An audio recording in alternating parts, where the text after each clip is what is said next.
Pues bienvenidos a todos de nueva cuenta a este segundo módulo de este taller que está muy interesante realmente sobre la construcción de diagramas de Purvé. Y en esta ocasión, pues lo que vamos a ver es algo práctico. Ya vimos en la mañana lo que sería la parte fundamental teórica y ahorita lo vamos a aterrizar con experimentos que el doctor Jorge Ibáñez nos va a hacer favor de demostrar.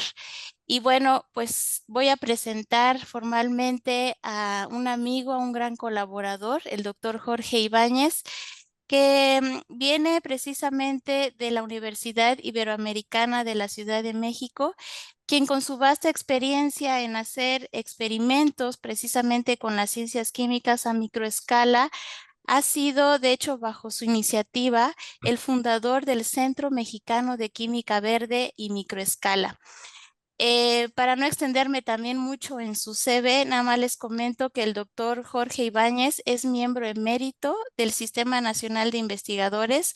Ha impartido cursos, seminarios y talleres en más de 22 países, precisamente demostrando lo que sería la química a microescala.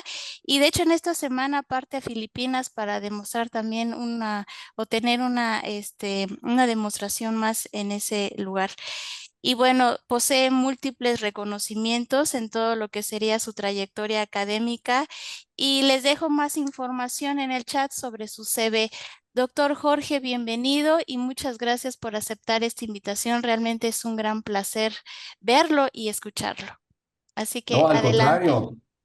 al contrario, muchas gracias a ustedes y de veras es un gran esfuerzo organizativo de la SMEC, del Comité de Educación. De veras, enhorabuena, ¿eh? Aquí, con todo gusto, les voy a platicar de algunos experimentos didácticos para mostrar algunas cosas prácticas de los diagramas de Purvé. Lo primero que les quiero decir es que estoy en mi casa. Entonces, pues, esta es una manera de mostrar que estas cosas no requieren grandes equipos o grandes aparatos para hacer estas demostraciones didácticas, ¿verdad? Y bueno, pues también el estar en casa tiene sus limitaciones. Entonces, bueno, pues espero que tengan la paciencia necesaria para estar conmigo en los diferentes experimentos que voy a realizar y tener un poco de paciencia para llevarlos a cabo. Bueno, lo primero es aquí mostrar la presentación para ir siguiendo esa secuencia. Bien, confío en que se ven allí, que se ve ahí mi presentación. Ya me presentó la doctora Erika y bueno, agradecemos a los patrocinadores del SMEC el hecho de que siempre estén apoyando a la misma y a la mesa directiva de la misma sociedad, el hecho de tener tantas iniciativas. Bien, bueno, pues vamos a empezar con el diagrama de Purvé del cobre, que es el primer experimento que voy a llevar a cabo. Aquí tenemos el diagrama de Purvé del cobre, en donde tenemos, como ya lo mencionó la doctora Gaby, tenemos el eje de potencial contra el eje de pH, de tal manera que en la parte inferior del diagrama observamos que la especie estable es el cobre cero. Aquí estamos hablando de una región de inmunidad. Acá estamos hablando de una región de corrosión, que sería el cobre 2 estable en esa región. Aquí con azul pueden ver ustedes las líneas de equilibrio del agua. Y aquí tenemos la parte de pasivación o pasividad. Y luego tiene otra regioncita de corrosión, que es la presencia del ion cuprato. Bueno, entonces a mí lo que se me ocurrió fue cómo podemos observar las diferentes transiciones en el diagrama de Purvé del cobre de una manera sencilla. Entonces, bueno, observemos aquí el diagrama y ahora me trasladaré a la parte aquí junto a mí. Tengo por un lado mi cama y por otro lado mi mesa de laboratorio. Entonces me voy a trasladar a mi mesa de laboratorio. Por favor, mantengan un momento en la mente este diagrama de Purvé que acabamos de observar y vamos a tratar de observar transiciones. También les ofrezco una disculpa, están haciendo algunos trabajos de construcción aquí cerquita y bueno, se oye algún golpeteo de vez en cuando, pero bueno, lo aguantaremos, así como lo hicimos durante la pandemia. Vámonos entonces ahora, cambio la cámara. Aquí he aprendido a manejar la mano izquierda para poder cambiar cámara, para poder hacer acercamientos. Y bueno, pues vamos a iniciar con el primer experimento. Entonces, confío en que sí se esté observando bien la cámara y los acercamientos. Vamos, entonces, lo primero que voy a hacer es, en el diagrama de Purvé, vamos a hacer primero las transiciones que corresponden al eje de las X, es decir, recuerdan ustedes el diagrama que pusimos. Si yo al cobre 2 le aumento el pH, voy a producir el hidróxido de cobre 2, que es un color azul cielo, y si sigo aumentando el pH, podría llegar, por lo menos en teoría, a ion cuprato, que es un azul más profundo, y regresar a placer, ¿verdad? Doctor, Pero, perdón la interrupción. Es que sí. mencionan que no se observa la mesa de experimentos, pero les Ah, sugiero que anclen la imagen o bueno, el video. Ven que le sale en la parte de arriba en pequeñito. No sé si así lo pueden visualizar. Ahí hay tres puntitos y pueden anclar para que lo que ustedes observen en grande sea la mesa de trabajo.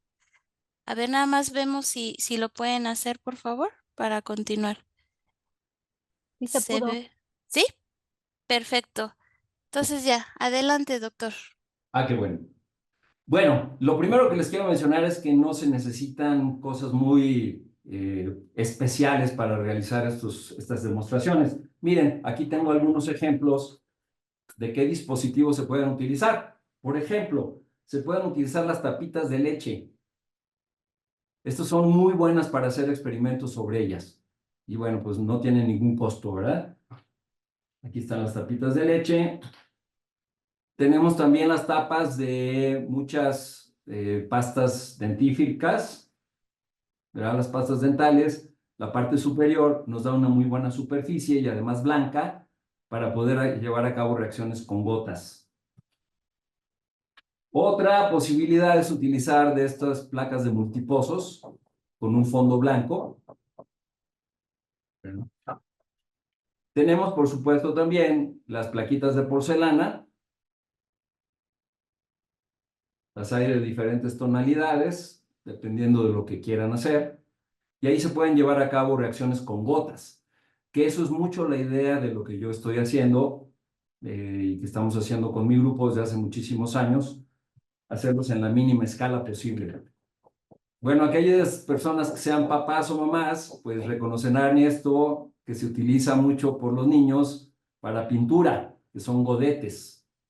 Estos godetes cuestan del orden de 20 pesos y son utilísimos para llevar a cabo múltiples reacciones. Los hay de diferentes tamaños. Entonces, bueno, teniendo en cuenta que podemos hacerlo con cualquiera de estas cosas, vamos iniciándolo con el godete intermedio y vamos a llevar a cabo allí los primeros experimentos. Muy bien. Entonces, vamos a iniciar con el cobre. Vamos a ver si podemos hacer un acercamiento mayor.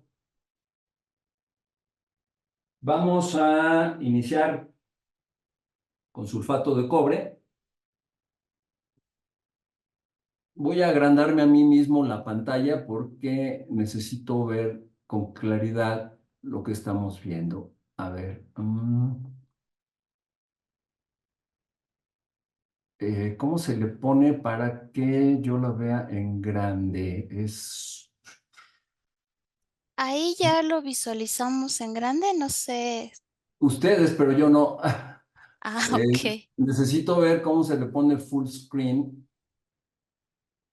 A ver.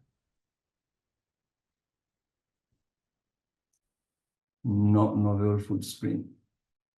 Bueno, lo haré con lo que tengo. A ver, un momentito, perdón, pero vamos a ver cómo se pone el full screen. Alguien que me ayudara a decirme cómo se pone el full screen aquí en Zoom. A ver, alguien que nos pueda ayudar. Bueno, pues si no, lo hago en chiquito y aquí ya Doctor mejor. Juan Pablo. Mute. Hay 3 puntitos que dice Stop Video, Pin, Rename. Nada de eso me ayuda. Y bueno, total, lo alcanzo a ver. Vamos a poner entonces las gotitas de sulfato de cobre. A ver, aquí dicen que le dé doble clic sobre el video en la Sí, esquina derecha. No sé si a eso le aparece a usted. ya le di doble clic y lo único que hizo fue cambiarse de lugar. En View, ¿no? En View es donde debería de poderlo ver, pero no me da la opción de View. Ok, Choose Virtual Background, Remove Pin, Rename. No, ni modo, pues aquí hago que mi vista sea así como de Superman y vamos a hacerlo desde acá. bien. Bueno, entonces vamos a colocar la primera gotita de sulfato de cobre, un par de gotitas aquí, un par de gotitas acá, un par de gotitas acá. Bien, entonces ahora vamos a agregar hidróxido de sodio, lo pueden observar. Tengo aquí hidróxido de sodio 1 molar. Le voy a agregar una gotita al del centro.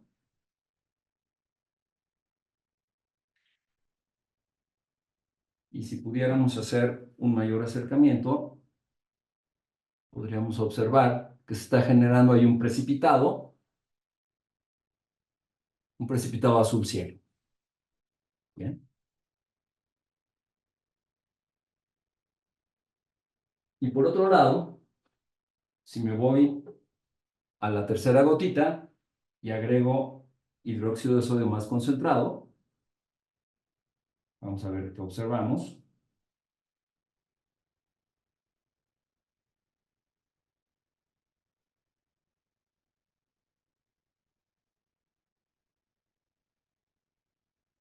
Y además aquí tengo mis agitadores favoritos, que son unos palillos de cocina.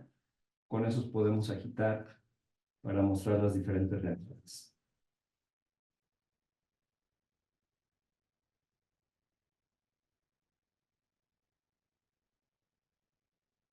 Observan que es un azul mucho más profundo, ¿verdad? Ya no es azul cielo. Entonces estamos mostrando allí que tenemos otra especie, que es el ion cuprato. Bueno, pues esto corresponde a la escala de pH, o sea, los movimientos en la escala de pH, y son reversibles. Son reversibles porque nosotros podemos agregar ácido para regresar a la especie anterior. Por ejemplo, aquí voy a agregar ácido clorhídrico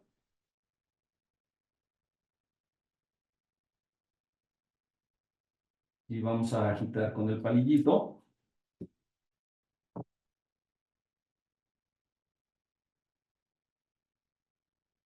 Y se empieza a redisolver el precipitado del hidróxido de cobre.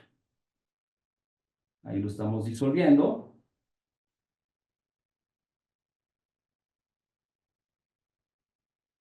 Y podemos continuar adicionando un poco más hasta que se redisuelva.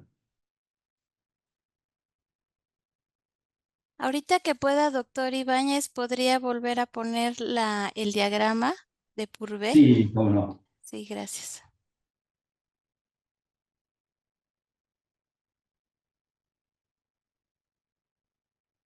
Bien.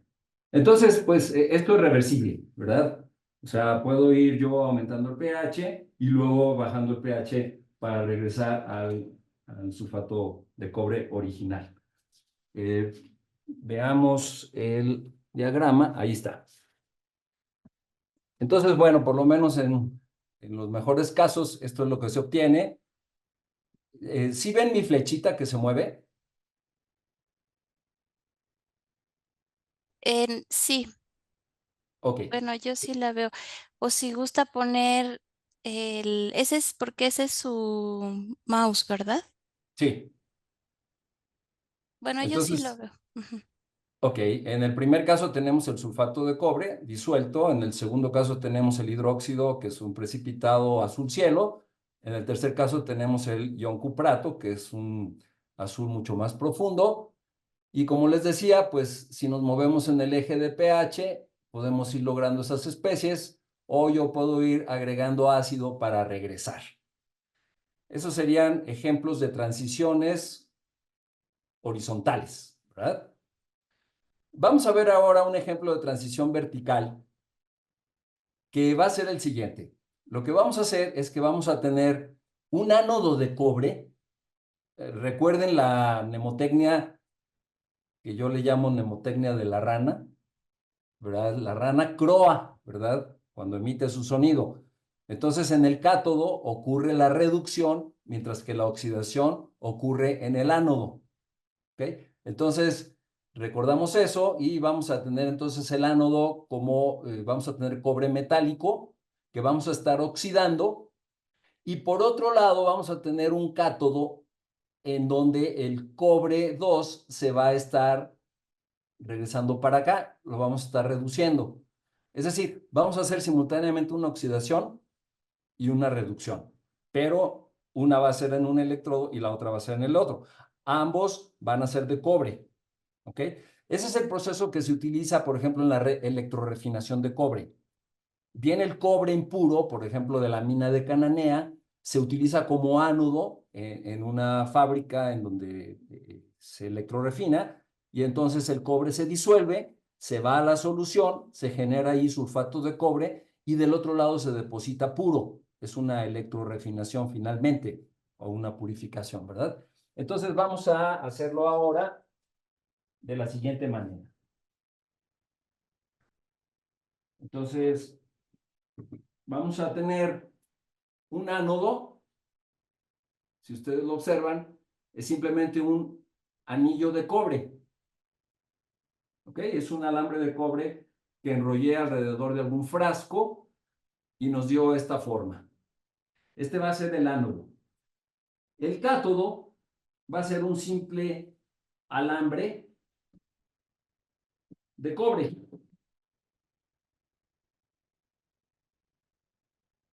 Y tengo colgado un simple alambre de cobre que va a ser el cátodo.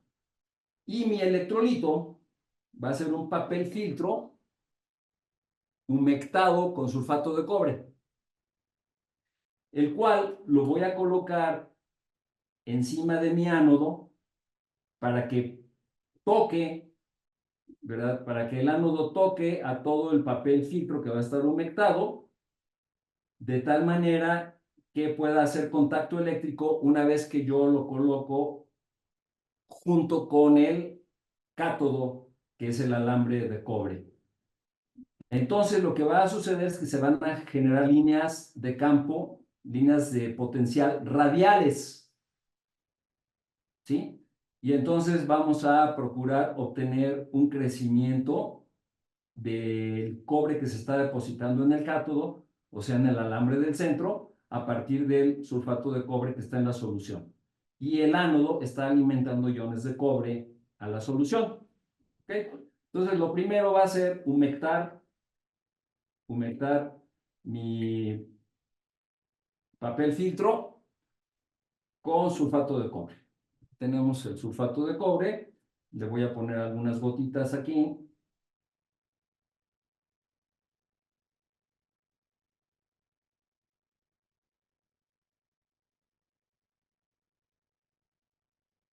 Vamos a hacer un poquito de acercamiento.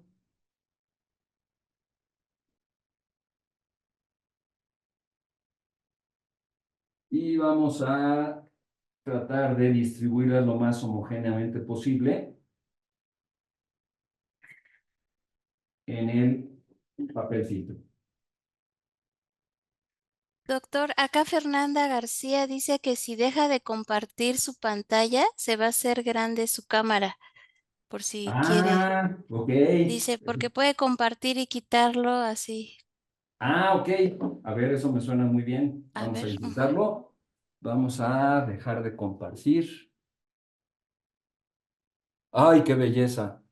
Sí, muchísimas gracias. No, ahora sí ya lo veo. Gracias, Fernanda. Ahora sí ya lo veo. Muy bien. Bueno, entonces, humectamos lo mejor posible el papel filtro, ¿verdad? Y entonces lo vamos a colocar ahora encima de nuestro ánodo de cobre.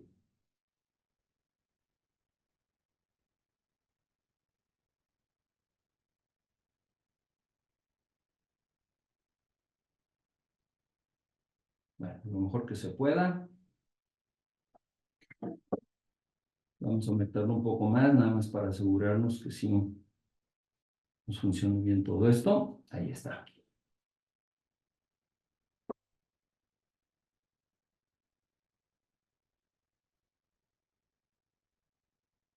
Listo. Ya tenemos nuestro electrolito, ya tenemos el ánodo. Y ahora vamos a colocarlo, vamos a colocar el cátodo, que no es otra cosa más que el alambre de cobre. Vamos a procurar que el alambre de cobre toque al electrolito en el centro.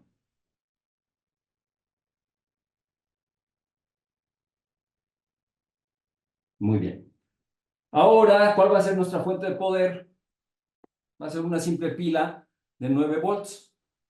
Por cierto, quien no haya comprado alguna recargable, les recomiendo mucho porque estas pilas, cuando no son recargables, andan del orden de 100 pesos.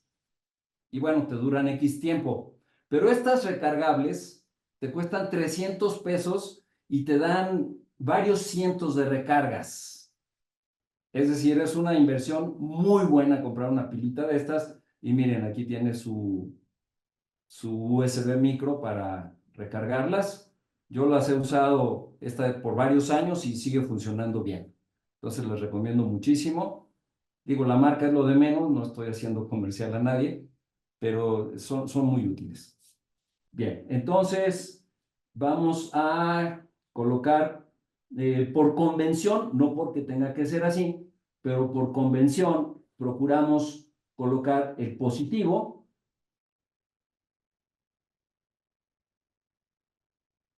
con el rojo y este lo vamos a conectar con el círculo de cobre.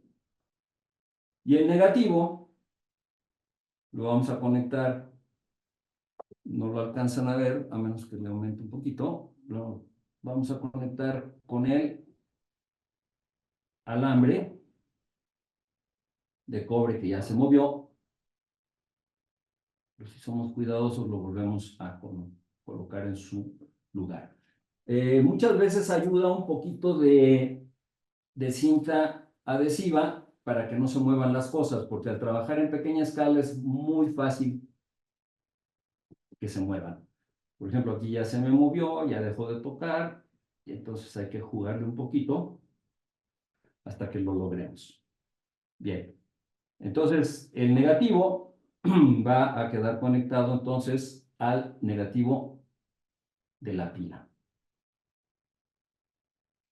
Aquí hay que cerciorarse que toque, pero que no perfore al papel filtro, sino que solamente lo toque en la superficie. Aquí está costando un poquillo de trabajo. Bien.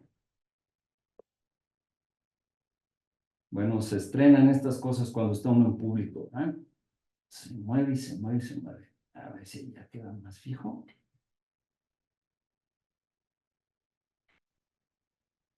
Ok. Lo conectamos. Y bueno, si son muy observadores u observadoras, es que está tapando un poco el cable, ¿verdad? A ver, vamos a acercarnos. Uy, de hecho ya se movió, pero de todos modos sí está creciendo. Pueden Sí, observar sí se ve aquí, el crecimiento. pueden observar aquí que está ocurriendo el crecimiento del fractal. Voy a aumentar un poco más para que nos dé un poco más de crecimiento.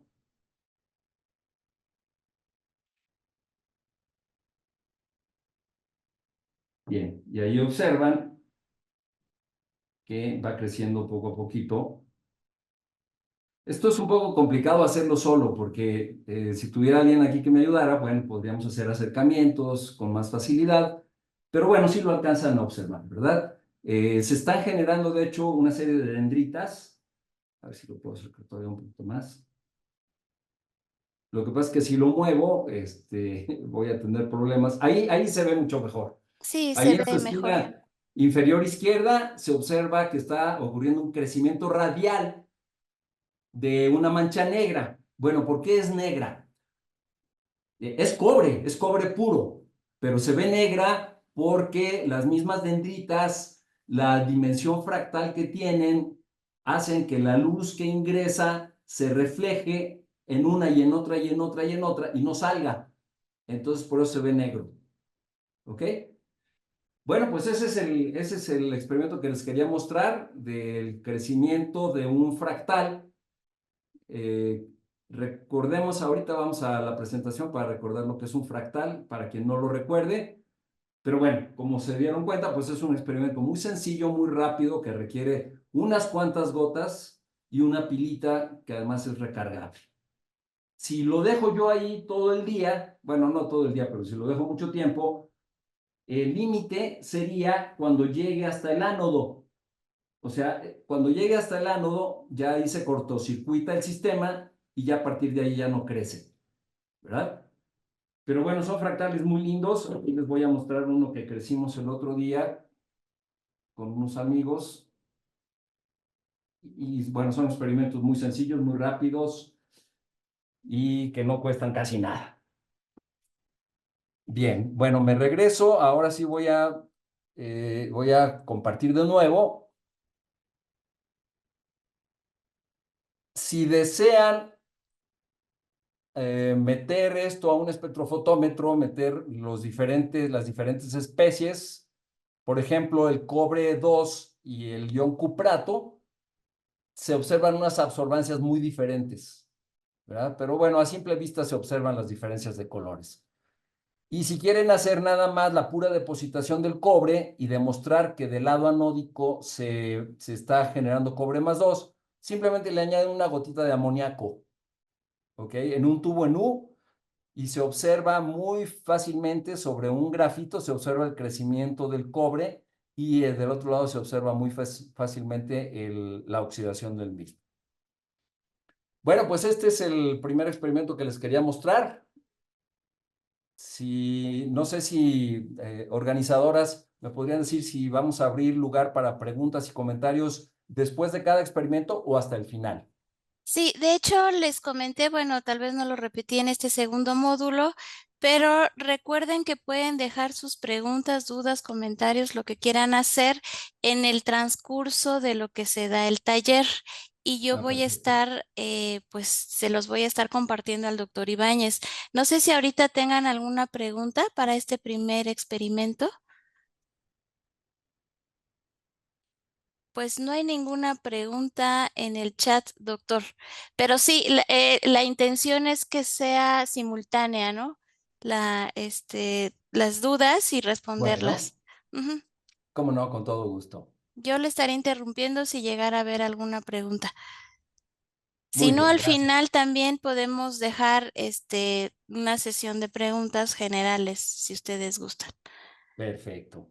Ah, sí, Gracias. ya hay dos preguntas. A ver, ya se animaron dos personas. A ver. Manuel Alejandro dice, ¿la solución de sulfato de cobre utilizada es de una concentración en específico? Mira, yo lo he hecho desde 0.1 hasta 0.5 molar y con todas funciona.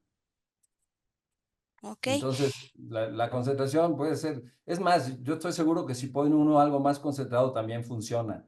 Más diluido, yo creo que ya no, porque se tardaría mucho en crecer el fractal, pero por lo menos 0.1 molar, de ahí en adelante. Ujú. Y J. Martínez dice, ¿qué dimensión fractal tiene este experimento del cobre? Ah, qué bonita pregunta. Vamos a la siguiente diapositiva para responder esa pregunta. Ok, Bueno, entonces antes de responder la pregunta, le paso la otra que hay. sí, venga. Sí, dice, ¿daría lo mismo en voltaje de corriente alterna? Ay, no. No, no, no. Recordemos que aquí cuando estamos hablando de que tenemos un ánodo y un cátodo, es porque tenemos una polaridad fija, estable. La corriente alterna aquí en México está cambiando 60 veces por segundo de polaridad. Entonces estaríamos reduciendo, oxidando y no tendríamos ningún resultado neto. Entonces tiene que ser corriente directa. También nos ha funcionado con cargadores de celular. Si tienen por ahí algún cargador que les haya sobrado de algún celular descartado o algo, lo pueden simplemente pelarle las puntitas y colocarlo con caimanes y es una fuente de poder, pues virtualmente infinita, ¿verdad? No, no creo que en mucho tiempo se les vaya a descomponer. Ok, y bueno, nada más les recuerdo a todos los participantes, cuando ustedes ingresen a la plataforma de Zoom, colocar su nombre, apellido e institución, por favor. Bueno, ahorita J. Martínez dice, a mayor potencial, ¿el fractal es diferente? Bueno, lo que yo, a ver. No sé si sea diferente fractal. Yo lo he hecho de potenciales desde, no me acuerdo, desde 5 volts hasta 15 volts, una cosa así, y no he observado diferencia, pero es porque no me he fijado. Ese sería un buen experimento, ver cómo crecen los fractales con diferente corriente, más bien dicho, con diferente potencial. Sí, es buena la pregunta, ¿eh? Ahí habría que probarlo. La verdad es que no sé. Bueno, por lo pronto son esas preguntas, doctor. Quedó Bueno. pendiente la de la dimensión, nada más. Venga, entonces voy a pasar a la siguiente diapositiva. Miren, ahí está el esquemita de lo que acabamos de hacer.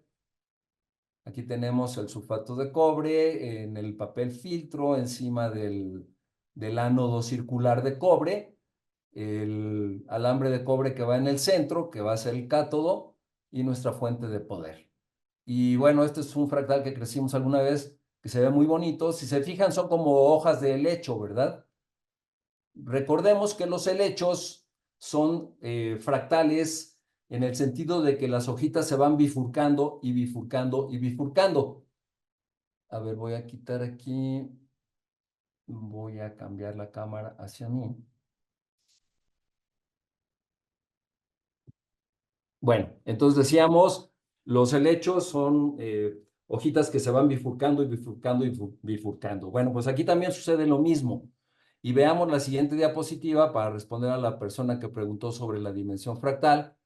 Bueno, nada más aquí recordemos que un fractal es un objeto geométrico cuya estructura básica, fragmentada o aparentemente irregular se repite a diferentes escalas, ¿verdad?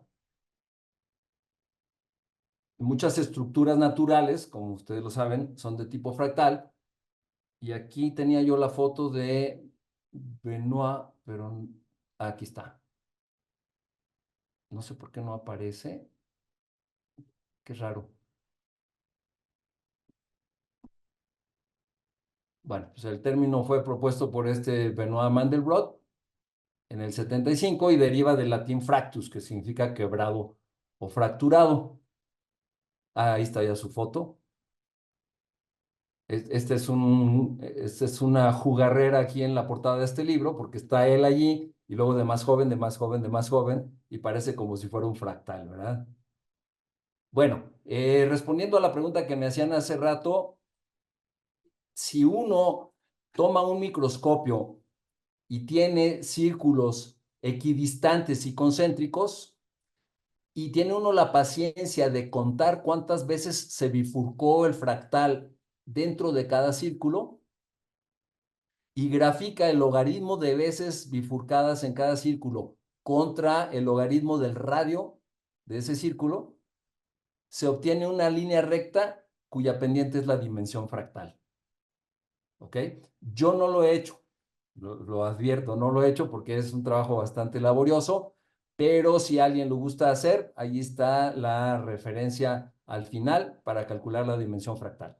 Recordemos que un punto tiene una dimensión fractal de 0, una línea tiene una dimensión fractal de 1, un cuadrado tiene una dimensión fractal de 2. ¿Ok? Para darnos una idea de este asunto de cómo se calcula la dimensión fractal. Bueno, muy bien. Pues gracias por su atención para ese primer diagrama experimental del cobre. Ahora vamos a ver uno de un sistema también que es muy bonito porque tiene muchos estados de oxidación y varios de ellos tienen diferente color. Entonces, vamos a trabajar ahora el diagrama de Purvé del manganeso. ¿Ok? Entonces, ¿qué es lo que vamos a tratar de observar?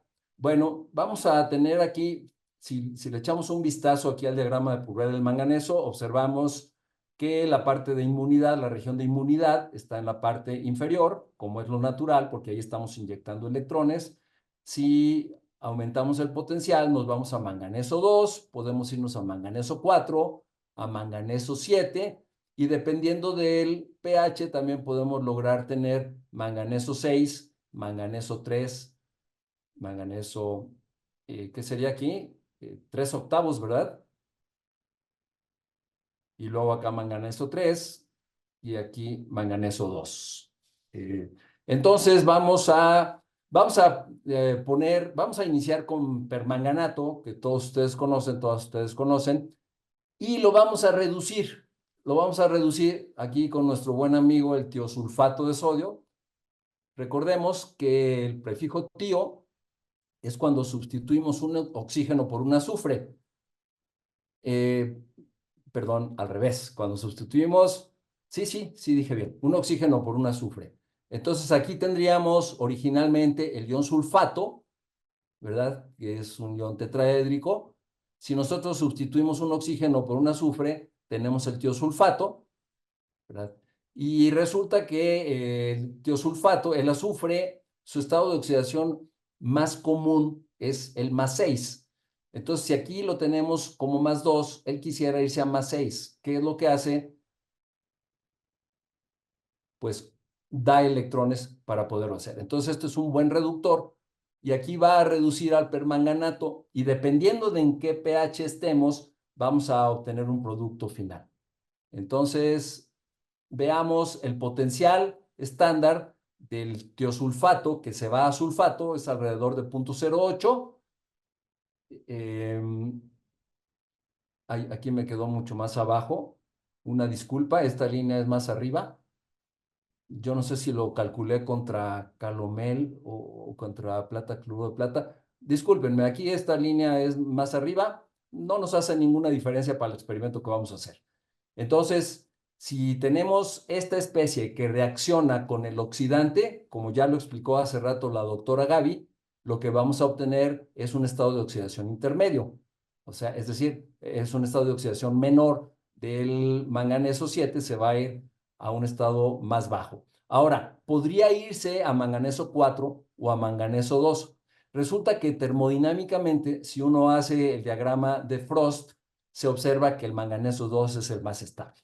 Entonces, a pH ácido vamos a lograr una reducción del permanganato a manganeso 2. A pH neutro, la especie estable va a ser el manganeso 4, es decir, el dióxido de manganeso, y entonces vamos a producirlo. Y a pH básico vamos a producir el ion manganato. Entonces, aquí lo bonito de este ejercicio es que cada uno tiene un color diferente y vamos a partir del mismo ion para todos los ejemplos. Entonces, si me traslado de nuevo a la mesa de laboratorio. Voy a dejar de compartir para poderlo ver yo. Qué bueno. A buena escala. Y procedamos entonces al segundo experimento. Miren, el fractal ha seguido creciendo, aunque ya creció más despacito. Pero bueno, ya voy a descontinuar ese experimento. Lo quitamos de aquí. Y lo ponemos en donde no nos estorbe.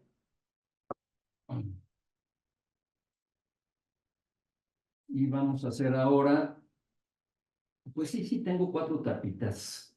Lo iba a hacer en la placa de porcelana, pero nada más para mostrarles que las tapitas de leche funcionan muy bien. Vamos a hacerlo aquí con nuestras tapitas de leche. Hay que centrarlas.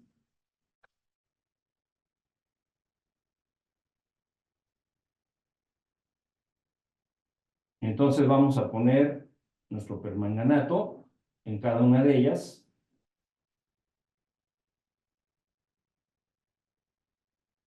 Cuando hace uno esto enfrente de una cámara, tiene uno que aprender a pensar al revés, porque lo que yo estoy viendo no es lo mismo que están viendo ustedes, lo están viendo ustedes invertido, entonces yo tengo que estar pensando siempre en eso.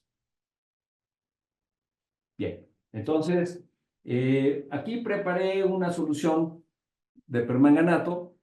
La concentración realmente no importa, lo que yo procuro nada más es que sea translúcida, entonces aquí le voy a echar un poquito más de agua.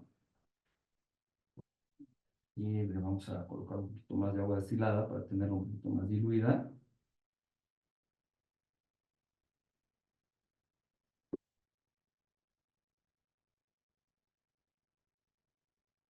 Y voy a colocar una gotita en cada una de las tapas de leche.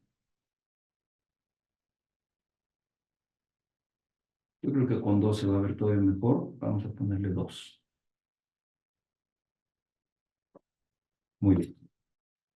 Entonces, a la primera de mi lado izquierdo, derecho de ustedes, no le voy a hacer nada. A la segunda, le voy a poner un poquito de ácido. Le voy a poner ácido clorhídrico. Vamos a ponerle una gota de ácido clorhídrico. O 2 de una vez. Luego, a la siguiente, la quiero en medio neutro, tampoco le voy a hacer nada. Y a la cuarta, le voy a agregar una gotita de hidróxido de sodio. Un par de gotitas de hidróxido de sodio. Bien. Ahora, ¿con qué lo vamos a reducir? Dijimos que con tiosulfato. Un lugar muy fácil para conseguir tiosulfato es una tienda de acuarios, donde venden cosas de peceras, porque ustedes saben que cuando hay un exceso de cloro, los peces se pueden morir, y entonces se les agrega este agente anticloro, ¿verdad? Este lo venden en tiendas pues de acuarios, y si ustedes le revisan los contenidos, es básicamente tiosulfato de sodio con bicarbonato de sodio. Aquí es donde están los contenidos. Fórmula, ahí dice tiosulfato de sodio y bicarbonato de sodio. ¿Ok? Entonces le vamos a agregar tiosulfato a la que está en medio ácido, a la que está en medio básico y a la que está en, no, perdón, en medio neutro y a la que está en medio básico. Y bueno, pueden ver los resultados inmediatos. Voy a utilizar un palillito para agitar bien.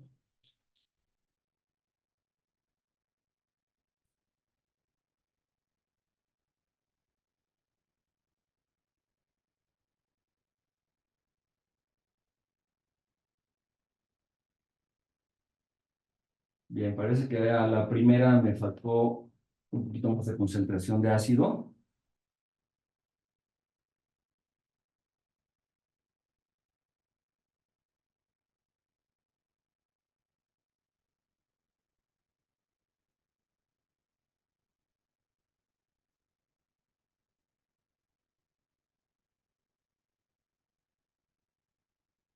Bueno, esto debería de haber quedado completamente transparente. Tiene algunas impurezas por ahí, pero sí se nota una gran diferencia con la siguiente, que es café.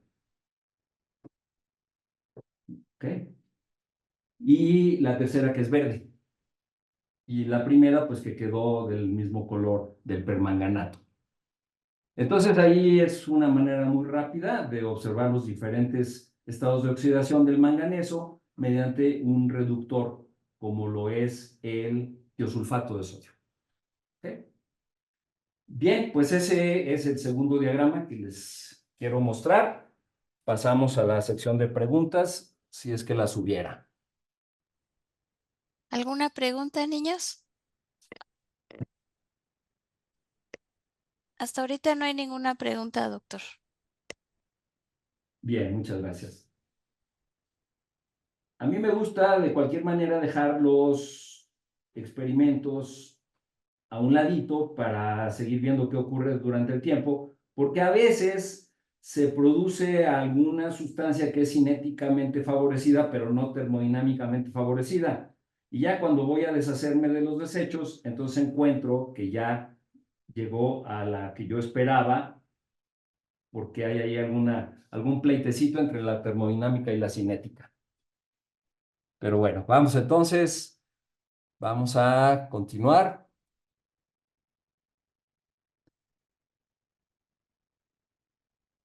Miren, así es como me ha quedado en otras ocasiones. Queda bastante transparente el del manganeso 2. Este es el testigo, el número 4 es el testigo.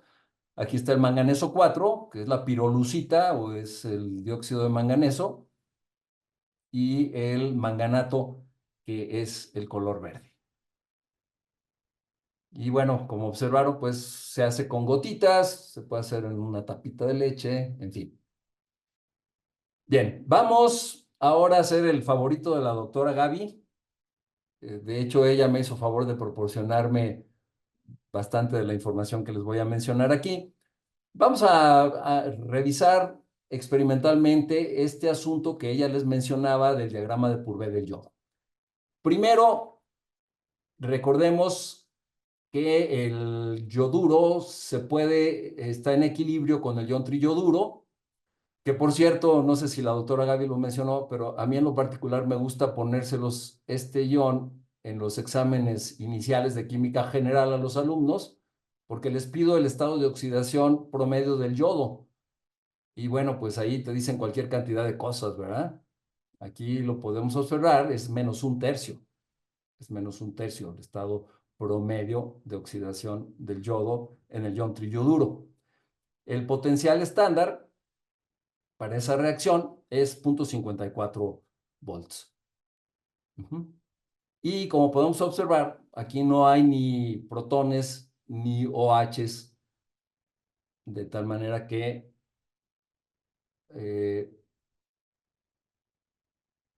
allí no depende este potencial del pH.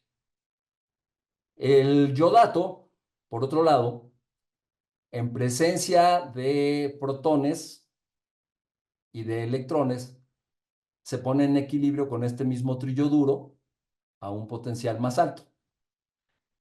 Lo importante aquí es notar que este potencial sí depende del pH. O sea, si nosotros variamos el pH, obviamente va a depender el potencial de él. Entre otras cosas, o más bien dicho, lo más fácil de visualizar sería pensar en el equilibrio según Le Chatelier, ¿verdad? ¿Qué nos diría Le Chatelier? Bueno, Le Chatelier nos diría, si aumentas la concentración de protones, el equilibrio se va a desplazar hacia la derecha. ¿Sí? Así de sencillo. Entonces, cuando combinamos estas dos reacciones, ¿verdad? Obtenemos esta que tenemos abajo. Para combinarlas, lo que quisiéramos sería tener el mismo número de electrones para que los que están acá como productos se cancelen con los que están como reactivos. Observamos que hay 16 del lado izquierdo y 2 del lado derecho. Entonces multiplicamos por 8 la ecuación de arriba y obtenemos esto. El potencial obviamente no se altera. Y aquí tenemos el del yodato. De tal manera que si hacemos la suma, pues se nos van los ioduros, se nos van los electrones y nos queda simplemente esta reacción final que, como podemos observar, es una, si se fijan, ¿cuál es el estado de oxidación del yodo en el yodato? Es +5 y en el yoduro es -1 y en el triyoduro es -1/3. De tal manera que si yo reacciono el +5 con el -1, me dan un estado intermedio que es el -1/3. A esto se le llama con proporción y a la inversa se le llamaría desproporción, o usando la terminología francesa sería una dismutación, ¿verdad? Entonces, aquí el experimento que vamos a hacer, pues va a ser recordar el diagrama de Purvé que nos mostró la doctora Gaby Roa hace un par de horas, y lo vemos rápidamente por si acaso hubo alguien en la audiencia que no estuvo en la presentación anterior. Simplemente tenemos aquí potencial contra pH, tenemos los equilibrios del ion yoduro con el triyoduro. Este, como ya dijimos, no depende del pH y está en un cierto punto, que es 0.54. Tenemos el del triyoduro con el yodato, que ese sí depende del pH y la dependencia viene dada por esta ecuación. Y el de la con proporción del yodato con el yoduro, que nos da esta ecuación. Doctor, Entonces, ¿qué es lo? hay una pregunta en el Sí, chat. Dice, sí, ¿los adelante. diagramas de Purvé sirven para poder diseñar algún electrodo, por ejemplo, para baterías?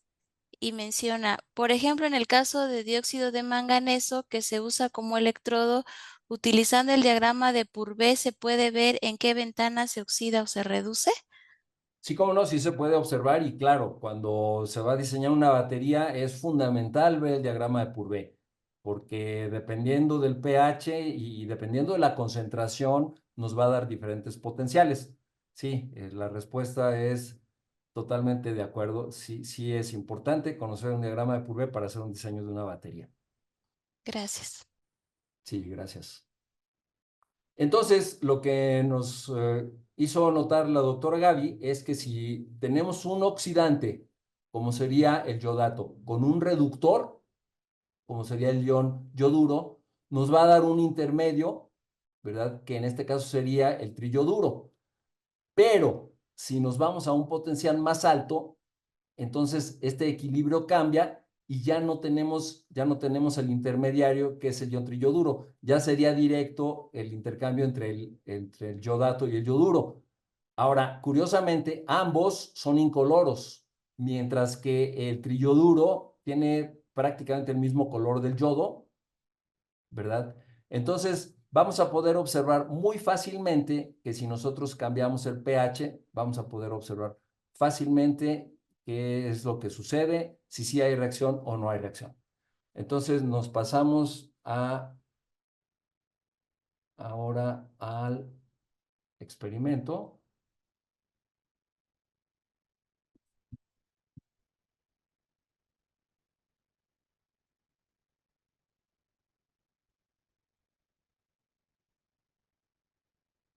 Y aquí vamos a tener los siguientes reactivos. Aquí tenemos el yodato de potasio, una cierta concentración, 0.1 molar. Y aquí tenemos el yoduro de potasio. Entonces, voy a colocar. Otra cosa que les recomiendo muchísimo es este tipo de dispositivos, si es que no los están usando ya. Tenemos aquí el frasquito y yo a un lado le coloco un tubo de ensayo, ¿verdad? Para colocar ahí la pipeta Veral con la que voy a extraer el líquido. Lo puedo extraer y la puedo regresar al mismo lugar. No se contamina, no se desperdicia, no la mezclan los estudiantes unas cosas con otras, y entonces resulta sumamente útil hacerlo de esta manera.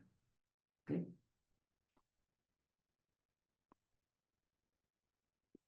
Bueno, entonces vamos a colocar yodato. un par de gotas de iodato en cada uno de los 3 primeros pocitos. Y vamos a hacer lo propio con el yoduro.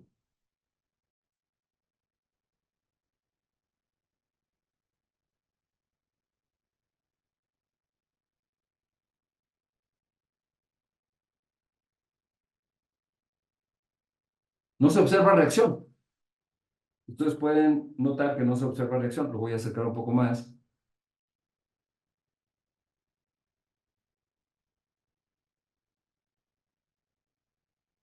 Ok, aquí tenemos estos 3. No se observa reacción. Entonces, el primero lo voy a acidificar, el segundo lo voy a mantener neutro y el tercero lo voy a basificar.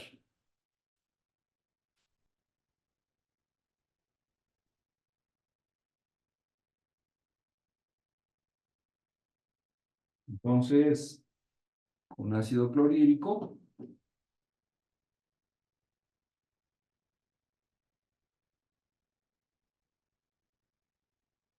ajá.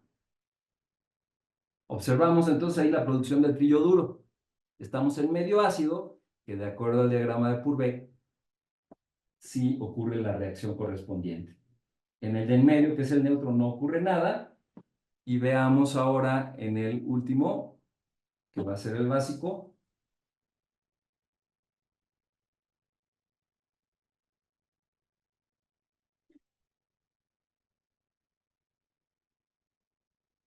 Ahí se tapó. Ahí está. Observamos que tampoco ocurrió nada. Muy bien. Bueno, ya que tengo ahí al ion triyoduro, me gustaría tratar de reducirlo con otro reductor. ¿Qué voy a usar? Pues mi anticloro de las peceras. Vamos a observar qué sucede si yo agrego mi anticloro. Y observamos que el color se pierde. ¿Sí? Voy a agitar nada más para que quede más claro con mis agitadores favoritos, que son estos palillos, y observamos que la reducción se llevó a cabo.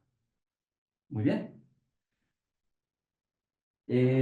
Si yo quiero continuar el ciclo, a ver, si ahora lo quiero reoxidar, yo lo que pensé fue utilizar un oxidante muy poderoso que tenemos en casa, que es nada menos que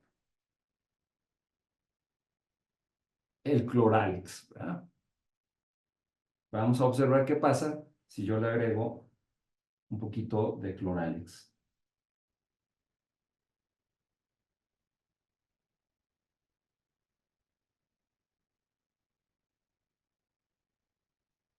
Y el color regresa, ¿sí? Entonces, bueno, aquí puede uno jugar con un montón de cosas caseras para hacer este tipo de demostraciones. Por ejemplo, tenemos aquí isodine, del que se utiliza para hacer gárgaras.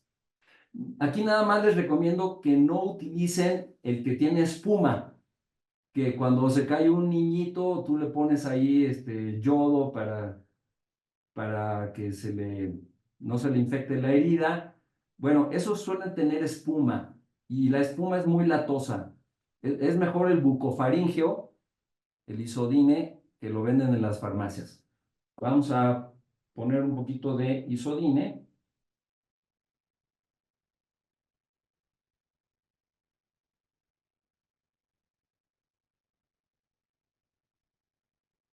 Y vamos a agregarle nuestro anticloro.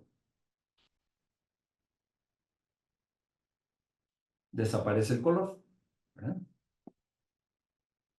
Bueno, ahí me quedó un poquito. Esto se me tiró.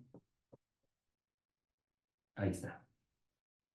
¿Qué otras especies de yodo podemos encontrar fácilmente? Bueno, ustedes saben que hay muchas mamás o papás que cuando se raspa el niñito y le ponen yodo, pues no les gusta que se vea la piernita con el color del yodo. Entonces, hay lo que se llama el yodo blanco, ¿verdad? Para que no se observe eso. El yodo blanco no es otra cosa más que el yodo yodurado, o sea, una mezcla de yodo con yoduro y que nos da el ion triyoduro, cuyo potencial es prácticamente el mismo que del yodo. Entonces vamos a poner una gotita aquí de yodo blanco.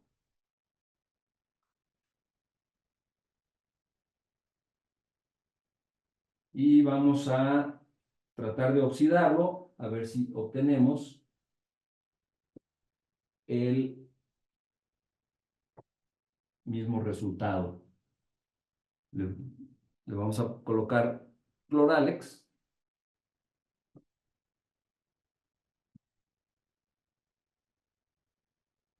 Es muy ligerito el resultado.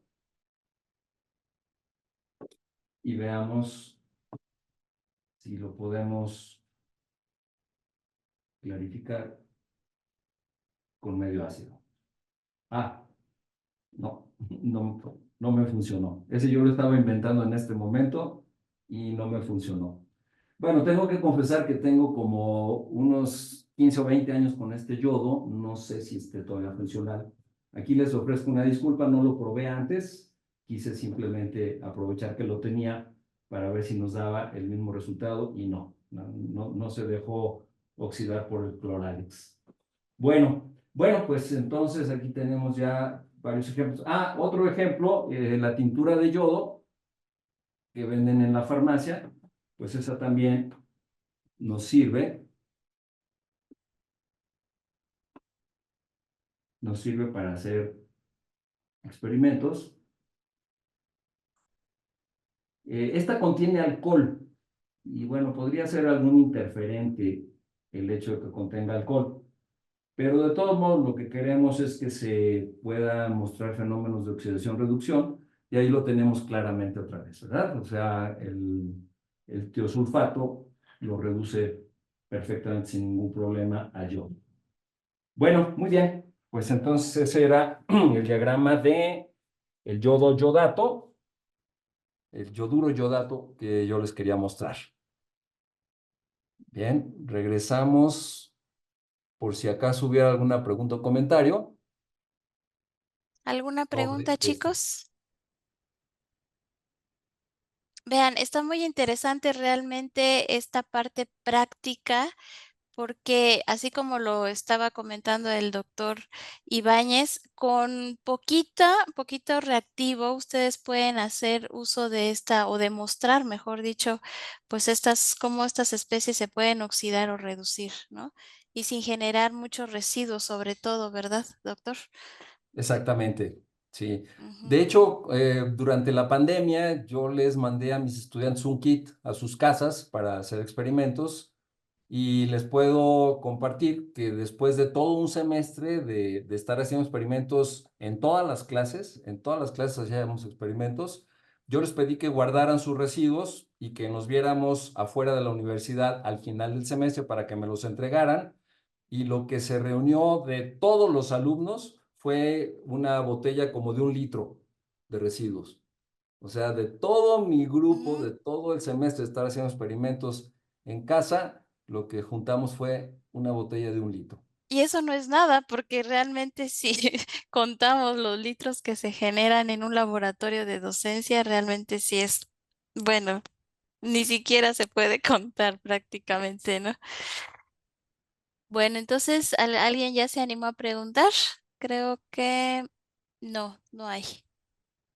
Pues no sé, como usted diga, continuamos, doctor.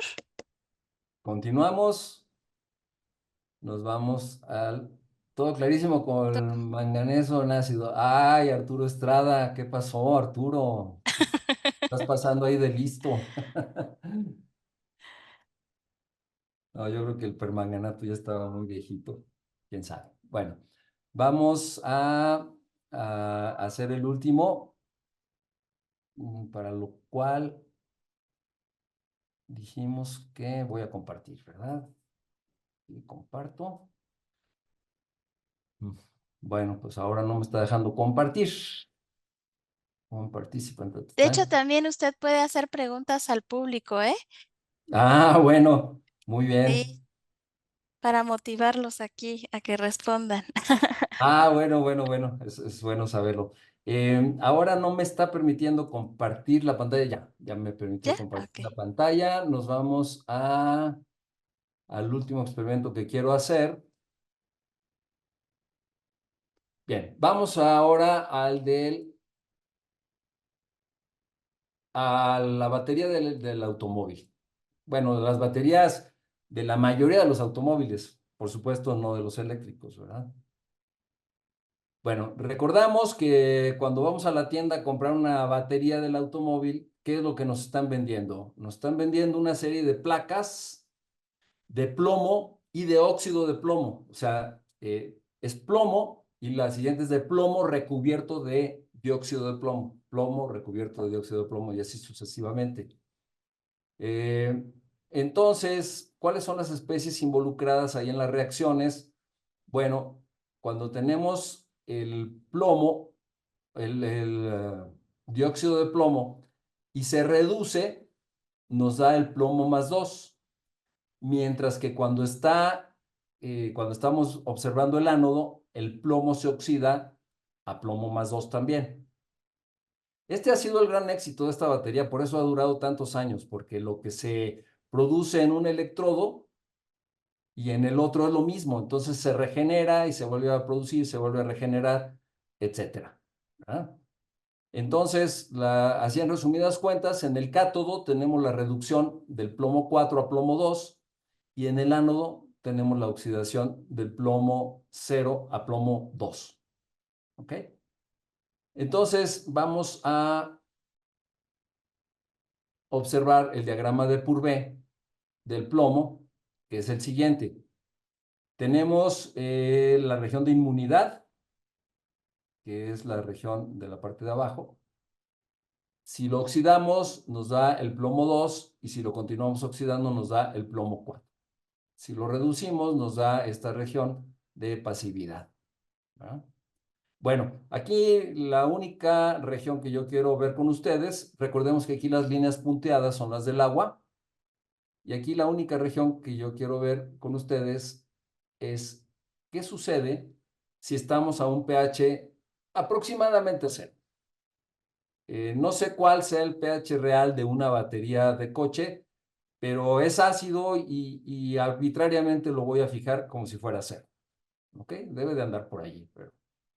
Bueno, el equilibrio entre el plomo y el plomo 2 y el equilibrio entre el plomo 4 y el plomo 2, observamos que nos darían esa diferencia de potencial.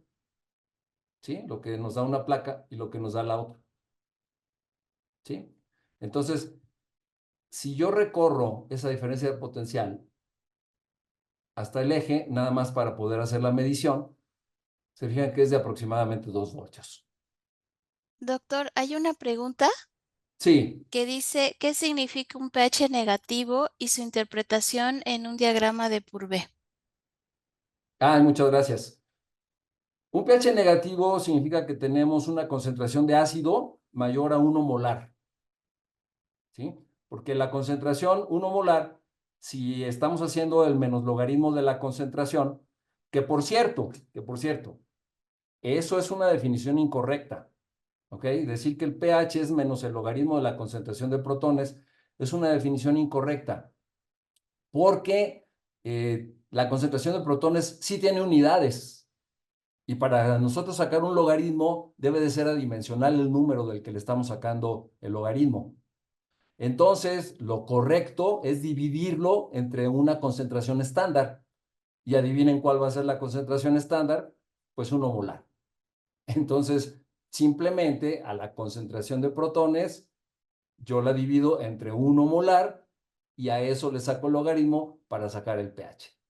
Y todavía, si hay personas muy ortodoxas en la audiencia, como ya me estoy dando cuenta que sí hay, pues realmente deberíamos de utilizar las actividades. Pero bueno, recordemos, por favor, que estamos hablando de experimentos introductorios, entonces aquí vamos a utilizar las concentraciones y vamos a asumir que estamos dividiéndolas entre una concentración estándar 1 molar para quitar las unidades y que no tengamos problema con sacar logaritmos de una cantidad adimensional. Bueno, entonces, ya se me fue, ¿qué estaba yo diciendo? Ah, sí, respondiendo a la pregunta, ¿qué significa pH abajo de 0? Eso significa, ¿verdad?, que tenemos concentraciones arriba de 1 molar, con lo cual nos daría un logaritmo negativo. Ahora, también, bueno, recordemos que hay escalas de superácidos cuando estamos hablando de acideces mayores, no sé, para ciertos ácidos y ciertas acideces, hay las escalas de los superácidos, pero no nos vamos a meter a discutir eso porque estamos hablando de experimentos introductorios. Lo mismo los pHs arriba de 14, ¿verdad? Arriba de 14, ¿qué significa? Pues que tengo una concentración de iones OH mayor de 1 molar. ¿Okay? De hecho, Purvé rutinariamente calculaba sus diagramas hasta pH de 20 o 25 y por la parte de la acidez los calculaba hasta -5 o -10. ¿Okay? Sí hay pHs en esas regiones, incluso en la naturaleza.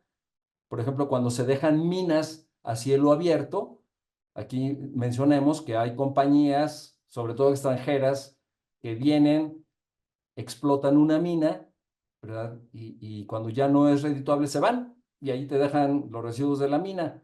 Bueno, pues con la lluvia, con los microorganismos, con el oxígeno del aire, ocurren oxidaciones que te producen ácido sulfúrico y acabas con pHs hasta de -3. ¿Ah? Entonces, bueno, sí tenemos pHs de esas magnitudes. Y aquí lo que vamos a hacer va a ser simplemente tener una placa de plomo que la vamos a comparar con otra placa de plomo originalmente y su diferencia de potencial debe ser muy pequeña, pero luego la vamos a oxidar, la vamos a poner como ánodo en una celda electrolítica y entonces ya vamos a tener el plomo como +4 y lo vamos a poner enfrente del plomo 0 y a ver qué pasa. ¿Sale? Entonces, bueno, me traslado, dejo de compartir, me traslado aquí a mi mesa de laboratorio.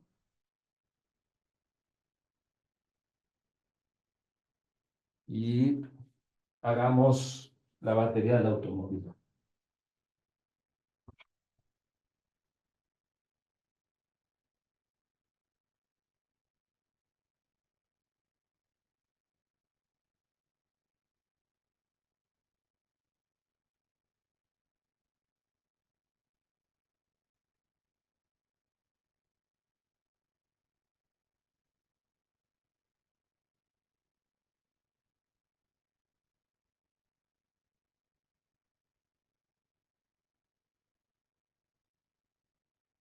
Doctor, Sí. hay una pregunta, dice, ¿y los pHs negativos y mayores a 14 pueden ser medidos con cualquier pHímetro?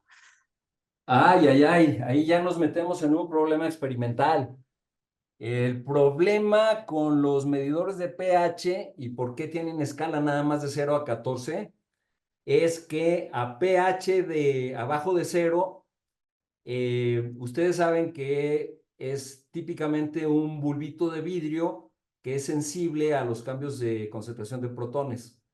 Entonces, cuando lo ponemos a un pH abajo de 0 o arriba de 14, como el vidrio no es otra cosa más que un silicato, ¿verdad? Y el silicato es anfotérico, entonces empezamos a disolver al vidrio y entonces ahí tenemos problemas muy serios en cuanto a la medición, en cuanto a la estabilidad del electrodo.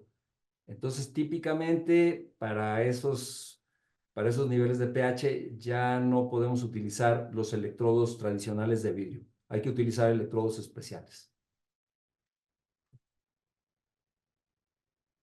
Sí, muchas gracias. Sí. Bueno, entonces, ¿qué tengo aquí? Tengo dos plaquitas de plomo, que por cierto, una manera muy fácil de conseguirlas, si no tienen plomo a mano, pues es en cualquier llantera, cuando le quitan los balanceos de las llantas, las pesitas que les ponen para balancear en una llanta suelen ser de plomo. Entonces las puede uno machacar con un martillo y luego cortarlas con una tijera y ya tenemos las plaquitas de plomo. O bueno, si son muy ricos, pues van a equipar o alguna tienda de esas y compran una placa de plomo. Pero bueno, aquí tenemos las plaquitas de plomo. Nuestro electrolito va a ser el mismo que se utiliza en los coches. Ahora vamos a utilizar ácido sulfúrico. Como les decía, aquí hay un peligro de hacer los experimentos en escala pequeñita porque es muy fácil que se volteen los matraces. Entonces, pues aquí simplemente lo que hacemos es que colocamos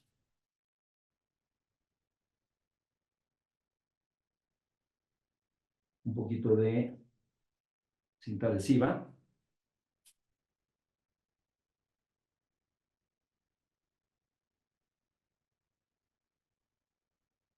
Esperando que ya con eso no se me volteen.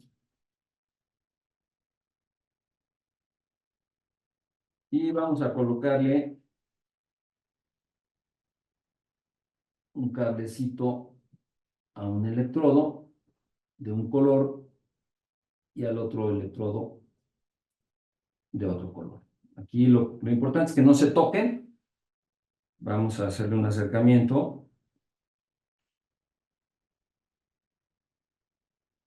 Bien. Aquí tengo mi fuente de poder, que va a ser mi misma batería. Nada más permítanme un segundito para asegurarme de que efectivamente sigue buena la batería. Vamos a checarla.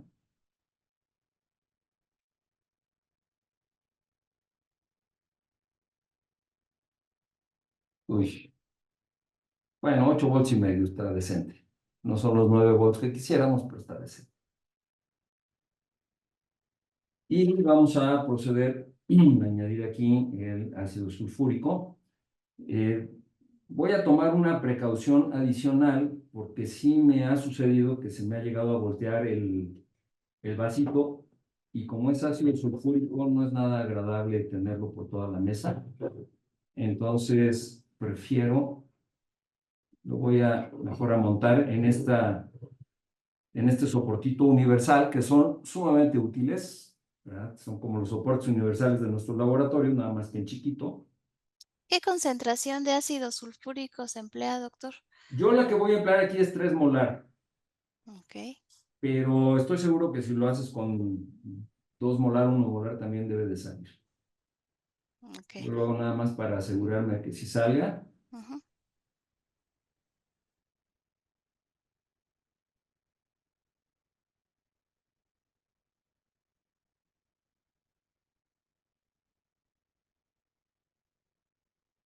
Y así mejor para no andar con el susto de que se me tire el ácido sulfúrico por todos lados. Bien, entonces lo primero que vamos a hacer es agregar el electrolito, que es ácido sulfúrico 3 molar.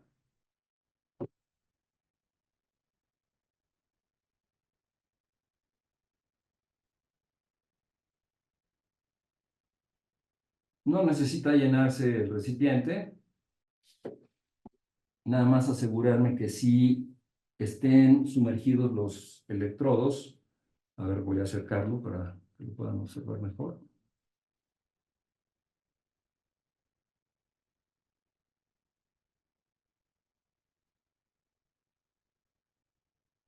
Bueno, ahí parece que estoy haciendo propaganda a la compañía que nos vendió el vasito. Le voy a dar la vuelta para que no aparezca eso y para que se vea mejor.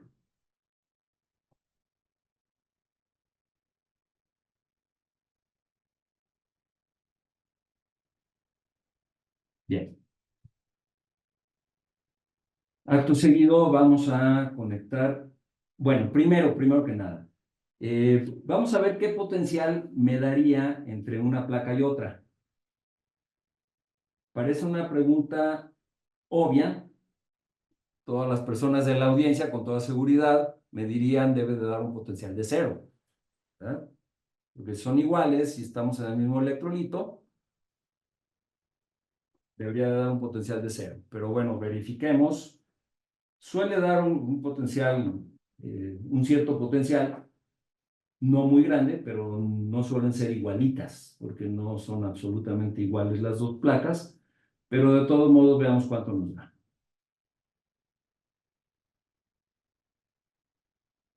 Bueno, hay una diferencia considerable, como de 200 milivolts, 230.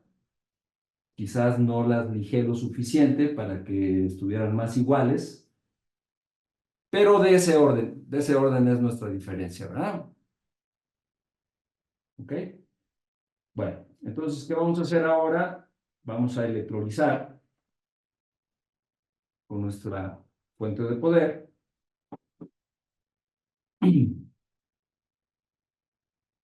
Yo les decía que por convención, no porque tenga que ser así, pero por convención el N se va a la N, o sea, el negro al negativo, el rojo al positivo, y se alcanzan a observar, empieza ahí la electrólisis, ¿verdad?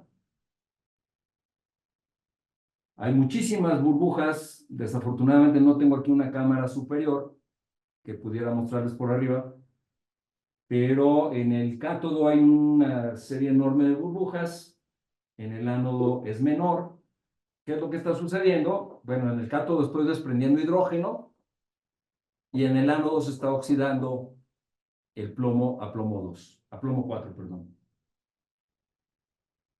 Bueno, ustedes lo pueden alcanzar a ver de alguna manera que en el rojo se está formando ahí como blanquecino y en el negro es un burbujeo enorme.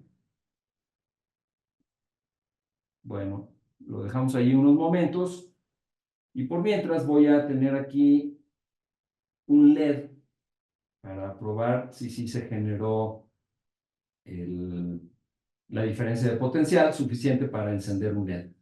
Recuerden que muchos LEDs, por no decir la mayoría, están hechos a base de silicio. Y el silicio tiene un ancho de banda prohibida, una separación de banda prohibida del orden de 2.2 electronvolts. Entonces, en teoría, necesitarías un mínimo de alrededor de 2 volts para poder encender un LED. Ya vimos ahorita en el diagrama de Purvé que si nos van bien las cosas, pues podríamos obtener hasta 2 volts. Entonces, bueno, pues espero que sí me funcione y si no, pues también espero que todo el mundo sea lo suficientemente paciente y comprensivo. Bueno, mientras acá limpiamos porque es muy fácil que todo se tire y más sin tener ayudantes. Bueno, yo creo que ya llevamos como un minuto. Vamos a rápidamente ahora a desconectar. Fíjense, aquí lo que voy a hacer es que desconecto la pila. Déjame acercar un poco. No, pero se pierde el medidor. Ahí. Voy a desconectar la pila y voy a tomar la lectura de potencial entre las dos placas. ¿Ok? Desconecto la pila. Tomo la lectura de potencial. Ahí. Estoy haciendo aquí, este con el negro y este con el rojo. Y pueden observar, wow, es de las veces que más me ha dado. Bueno, pues sí, tiene sentido porque ya del principio había una diferencia como de 200 milivolts. Ahí está, nos está dando 2 volts. Esencialmente tenemos 2 volts, ¿verdad? Entonces, bueno, pues esto es una demostración muy sencilla del diagrama de Purvé. Y vamos a ver si tengo la suerte de que me funcione el LED. Recuerden que los LEDs tienen dos patitas, una larga y una corta. La larga es la que va al positivo y la corta es la que va al negativo. Y vamos a ver si logramos que encienda. Ahí está. Sí encendió el LED. Ya nada más como diversión, aquí tengo otro LED de otro color. Vamos a ponerlo.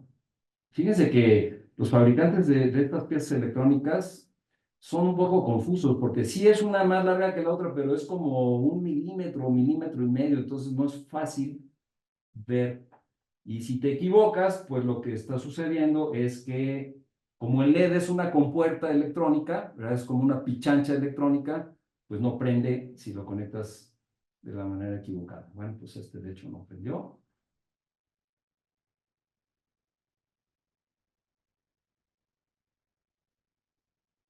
Ah, no prendió de ninguna manera. Quiere decir que ya tenemos un LED fundido.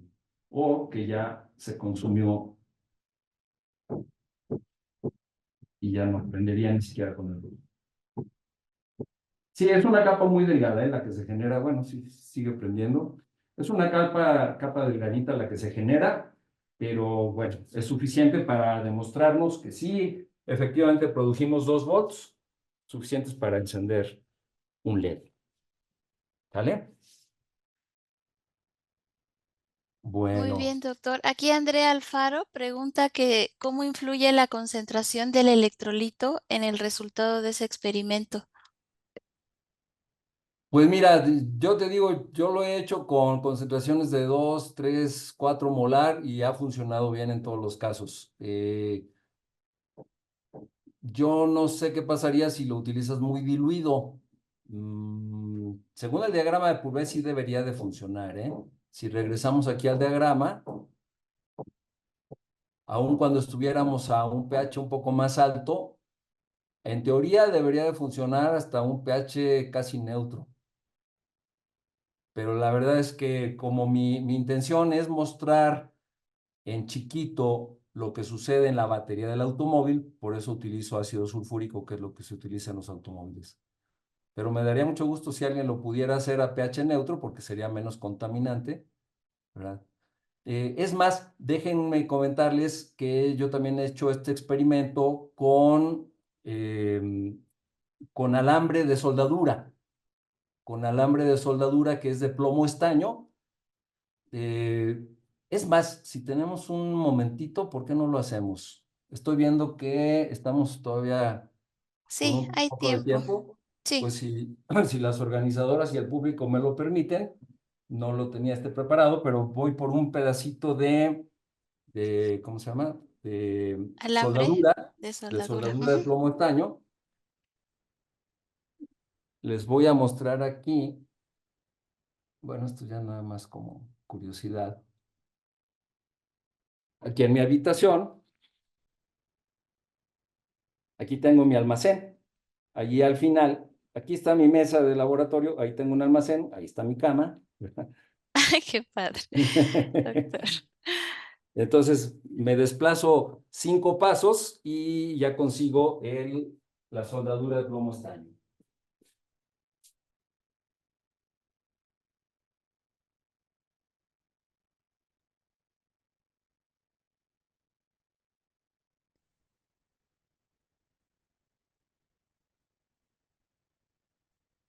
Bien, en lo que el doctor Ibáñez regresa, les recuerdo al público que está presente en esta ocasión que el día de mañana pues vamos a tener nuestro segundo y último día del taller.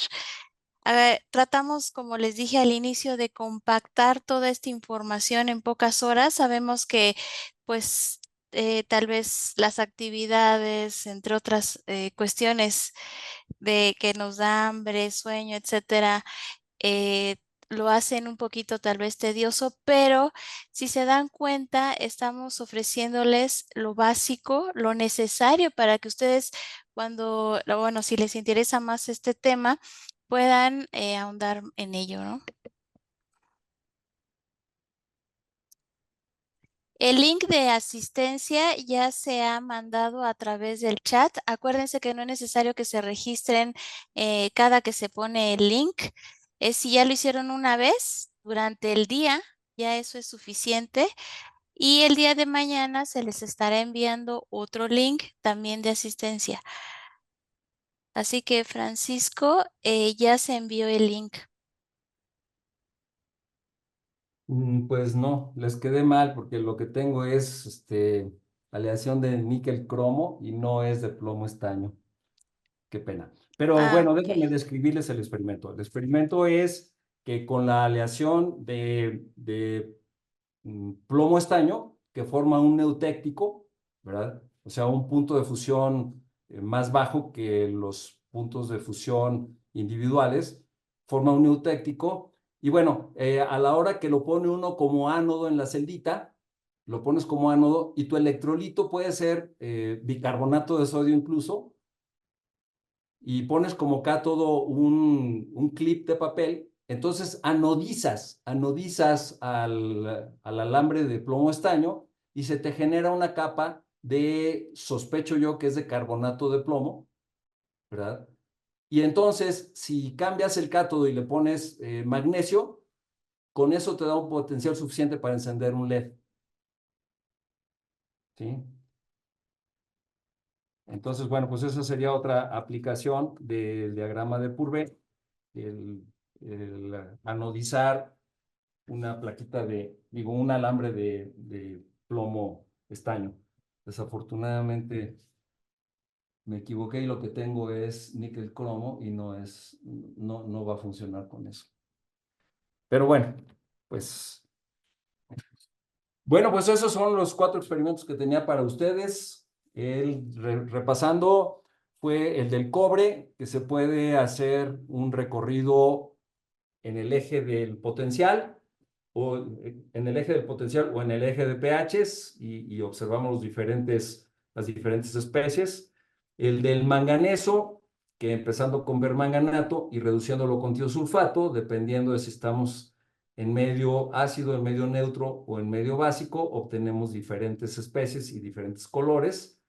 El del yodo, ¿verdad? En donde vimos que el yodato reacciona con el yoduro para producir el triyoduro. Si estamos en medio ácido, si estamos en medio neutro o básico, eso no puede ocurrir. También vimos diferentes oxidaciones y reducciones que se pueden hacer con materiales caseros, como el reducir el yodo, la tintura de yodo, el oxidar iones yoduro, el reducir con el tiosulfato el triyoduro, el oxidar con cloralex, en fin, se pueden hacer muchos juegos allí. Y el último que vimos, que fue el de oxidar una placa de plomo, oxidarla generando dióxido de plomo, para que con un electrolito se pueda hacer una simulación de una placa de automóvil. Pues esos son los experimentos que tenía preparados para ustedes. Nos fuimos hechos la raya y bueno, pues espero que les haya sido útil y sobre todo que se animen a hacer experimentos sencillos con sus alumnos, con sus alumnas. No requieren casi reactivo y los costos son muy bajos. Sí, muchas gracias, doctor Ibáñez, sobre todo porque estamos terminando a tiempo. No sé si alguien tenga algún comentario de manera general o pregunta que haya quedado. Arturo de Jesús le manda una felicitación al doctor Ibáñez por su carisma y enorme experiencia en la docencia de la electroquímica. Es Gracias, un Arturo. referente obligado en el campo de la microescala y un ejemplo a seguir para nosotros. Comparte Qué el mismo amable, comentario. qué amable, muchas gracias. Sí, así es. Precisamente, pues por eso invitamos también, todos nuestros ponentes talleristas tienen una alta experiencia en bueno, en todo lo que concierne a la electroquímica, pero sobre todo en esta área y tema que estamos ahorita ofertando, que es los diagramas de Purvé. Y a Annette Hernández también le manda a felicitar. Excelente con los Gracias, Janet. experimentos. Qué amable. Y pues prácticamente son muchas Gracias, felicitaciones. Citlali. También la doctora Citlali, José Bautista Arizona, también Ah, que le desde da las gracias Arizona. por compartir Qué su gusto. experiencia. Ujú. No, al contrario, muchas gracias, de veras, un placer. Así es. Pues muchas gracias, doctor, nuevamente por Igualmente. este tiempo que nos ha brindado, sobre todo, como lo comenté hace ratito, por compartir su experiencia, sus conocimientos y esas ganas de realmente hacer experimentos, porque hay veces que nos da miedo hacerlo en grande. Porque decimos es que va a pasar esto, lo otro, pero hacerlo en pequeñito, bueno, obviamente no deja de tener, de tomar sus precauciones, pero siento como que es más amigable. Entonces, muchas gracias. A ustedes. Bien, si me hacen favor de compartir, doctor, Juan Pablo, de proyectar la constancia del doctor Ibáñez.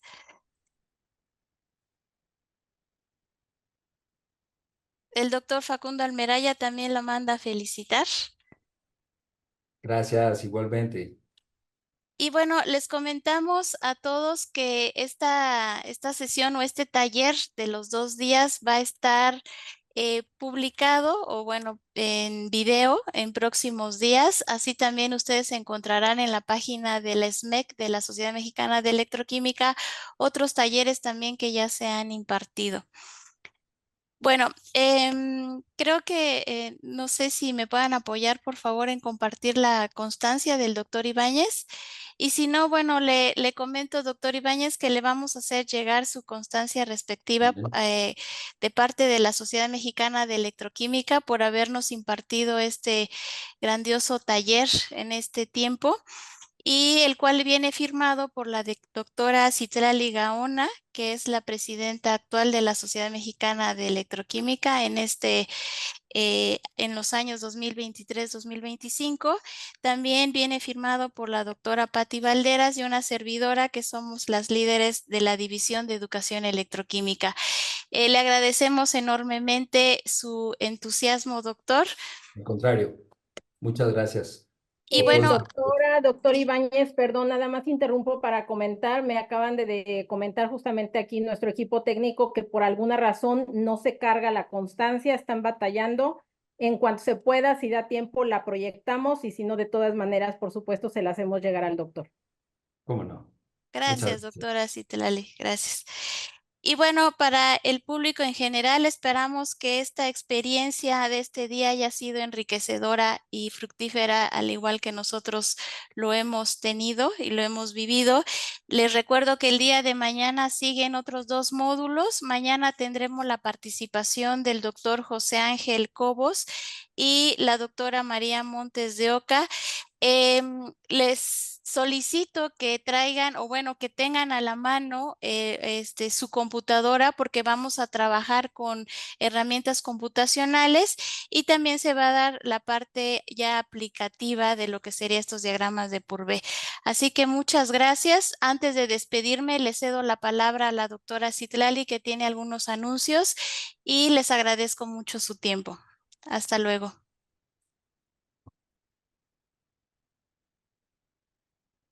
Muchas gracias, doctora, muchas gracias.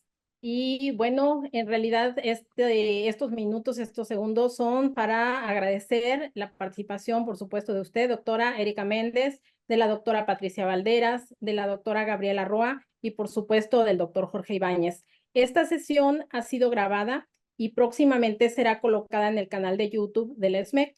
Los invitamos a que consulten nuestras redes sociales, la página web, el canal de YouTube y la página de Facebook. También les recuerdo que ya está publicado el último número del Boletín Dipolo en el canal de Facebook. Próximamente también será colocado en la página web. Este viernes 28 se cierra la convocatoria para el concurso de tesis para niveles licenciatura y posgrado. Los invitamos a participar. No olviden renovar sus membresías e invitamos a quienes no estén inscritos a que lo hagan. También esta información será colocada en la página web, así como todo lo relacionado con el Congreso 2024 de la Sociedad Mexicana de Electroquímica, que en esta ocasión se llevará a cabo en la ciudad de Campeche en octubre próximo. Todo esto ya se encuentra ahí publicado. Los esperamos en la sesión de mañana para continuar con las actividades de este taller. Ha sido un gusto compartir con todos ustedes esta mañana. Damos gracias a todos los asistentes, a los que nos ayudaron a que esta sesión fuera un éxito y damos por concluida nuestra sesión del día de hoy. Que tengan una excelente tarde. Hasta luego. Hasta luego. Un abrazo, doctor Ibáñez. Gracias igualmente para ella. Gracias a todos, doctor. Muchas gracias. Gracias, gracias.